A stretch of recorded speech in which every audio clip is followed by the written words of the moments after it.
What's up, everybody? Welcome to Gamescast now, episode 71, topic 3. I'm Alex. This is our conversational gaming show, a show that airs every other week, Monday, Wednesday, and Saturday. And for these Saturday topics, I normally talk about what makes a game amazing. I pick a game, I talk about my memories, my experiences, and all things about that game. And I've done this with a few different games in the past, and I've really enjoyed making this new feature for Gamescast now. I hope you guys have liked it. And for the game this week, I want to talk about a game, the second game, as you guys have seen from the title, in Kingdom Hearts 2. So I've did one on Kingdom Hearts 1, I believe back like 2 months ago, okay? It was one of the first ones I had done. I talked about the first Kingdom Hearts game. I want to talk about my experiences with Kingdom Hearts 2, and I want to talk about that, especially because, you know, we're so close to Kingdom Hearts 3 releasing. At the time that this video is going up, I think it's only a little over a week away when Kingdom Hearts 3 releases. So I think it's a perfect time to talk about not only what makes Kingdom Hearts 2 amazing, but also my experiences with Kingdom Hearts. So Kingdom Hearts 2 released on March 28th, 2006. Now, this was a staggered release. They actually released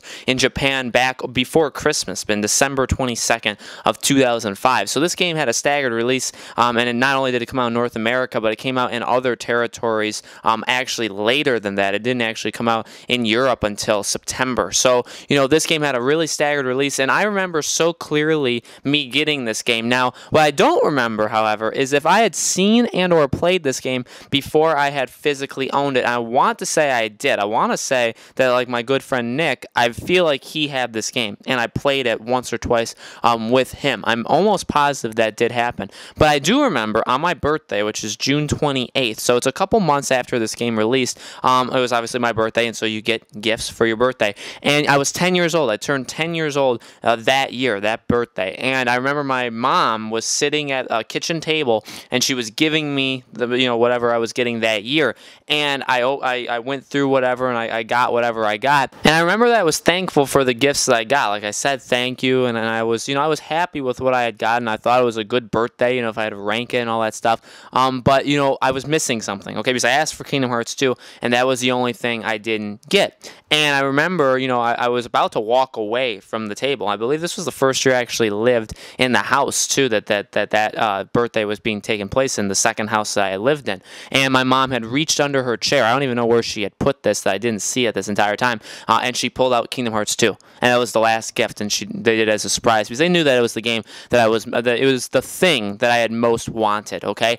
And from then on, you know, it's just all a memory, because, you know, I really love that memory of getting Kingdom Hearts 2. It's a thing that I'll always be able to remember and experience again. But that game is something truly special. And we talked about it with Kingdom Hearts 1, in that Kingdom Hearts 1 was a start of something. And while Kingdom Hearts 1 was not a perfect game, and I had talked about that in that video, you know, the game itself had so many flaws. Okay, the camera, the fighting I still think is lagging behind current time fighting. But there was some things wrong, but it's not necessarily about that. That's not what makes this game amazing. It's about what it started. It's about the journey. It's about the story and characters, and bringing in this Disney and you know, just their overall news story that they were doing with Heartless and with Ansem, and then obviously in Kingdom Hearts 2 we get the organization, and we get Xemnas, and we get all these new characters, and we get all these new worlds. They introduce Pirates of the Caribbean. They introduce a lot of different worlds and just more things, and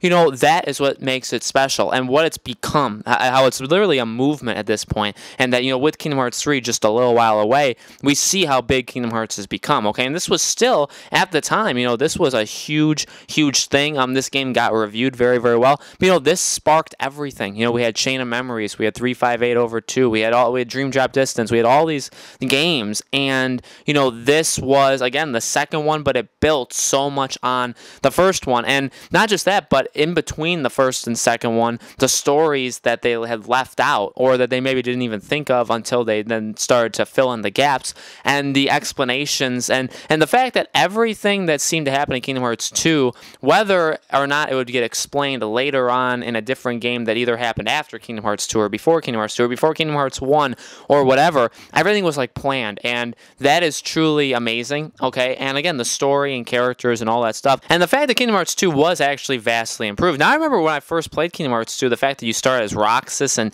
you're going through, you know, this town, and it's like, what, and you're taking up jobs, and you're doing all these things. I mean, I had no idea what was going on, okay? And for a majority of that game, I had no idea what was going on, but I did actually beat that game. If you had watched the other video about Kingdom Hearts 1, I never actually beat Kingdom Hearts 1 back then, okay? I never beat it. Kingdom Hearts 2, I did, in fact, beat the first time I played it, okay? So I did actually beat Kingdom Hearts 2, but everything in the game was vastly improved. The combat, the camera was a lot better. It was more fun to play, okay? Kingdom Hearts 1 is not fun to play, and I'll always stand by that. Kingdom Hearts 2 is slightly more fun to play. It's a little bit more fluid. It's a little bit more exciting. The camera work overall is just better, and, you know, I think that does actually take a big step towards the future, because then you see future games after that really start to, again, expand on what Kingdom Hearts 2 did. But, again, just like Kingdom Hearts 1, Kingdom Hearts 2 is an amazing game because of what it built, okay? Organization, and starting to really build this cleverly created story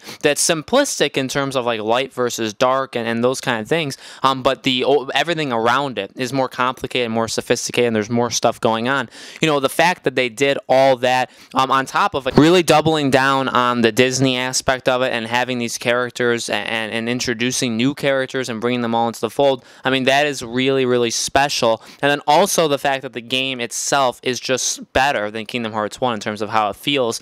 This game is an amazing game. I think this game is better than Kingdom Hearts 1 by a mile. It's one of my favorite Kingdom Hearts games. It probably is my favorite Kingdom Hearts game for right now up until Kingdom Hearts 3 is going to come out. I assume that'll beat it. But, you know, it'll always be a very, very special memory of how I got the game. I actually did beat it, like I said, when I played it. So, you know, very, very special game. So let me know in the comments below, guys, what are your memories about Kingdom Hearts 2? What is your favorite parts of it? Do you remember when you got it or how you got it? Let me know. Make sure you subscribe to our YouTube channel, Podcast Now. Hit that bell icon as well so you guys are notified when every topic of Gamescast Now goes up. Again, it goes up every other week, Monday, Wednesday, and Saturday. Thank you guys so much for watching this topic, and I hope to see you next episode.